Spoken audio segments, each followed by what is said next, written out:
Здравия желает и по-отечески обнимает. Герой Борис Кузнецов принимает гостей в школе его имени. В прошлом году это учебное заведение капитально отремонтировали. К высокому имени подтянули и требования.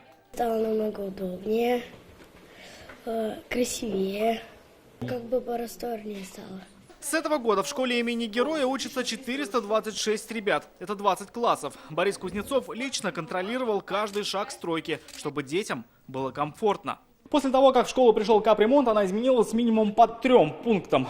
Появились новая мебель, оборудование и классы, но для педагогов даже не это главное. Говорят, изменилось и качество образования. Полностью оборудована с интерактивными досками. Самое главное, качество образования у нас на лучшую сторону изменилось. А вот в селе Шура на таком ремонте пока только мечтать. Здесь есть единственная школа, в ней же ДК и ФАП. Здание под угрозой закрытия.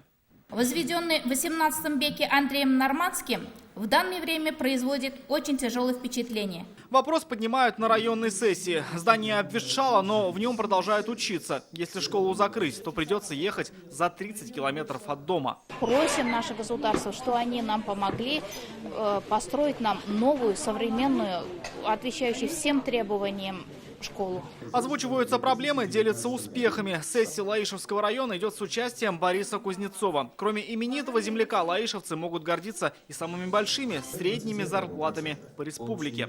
В Лаишевском районе среднемесячная заработная плата по итогам 11 месяцев 2019 года составила 51 374 рубля. Это лучший результат по республике, первое место. Здесь развит бизнес, сосредоточены крупные предприятия. Сегодня их осмотрел премьер, но есть и задолженности. По состоянию на 1 января 2020 года сумма задолженности по району выросла на 25%, превысила 96 миллионов рублей. Я прошу не забывать, что эти средства позволили бы расширить мероприятия по достижению задач социальной направленности. Мы однозначно будем заниматься этим вопросом. Задолженность текущая, рабочая, в ближайшее время мы погасим. Все вопросы приняты к рассмотрению. Анонсированы новые объекты. В скором времени в Лаишеве появится крытый каток. Проект прошел утверждение. Рамиль Шайдуллин, Адель Мендубаев, ТНВ, Лаишевский район.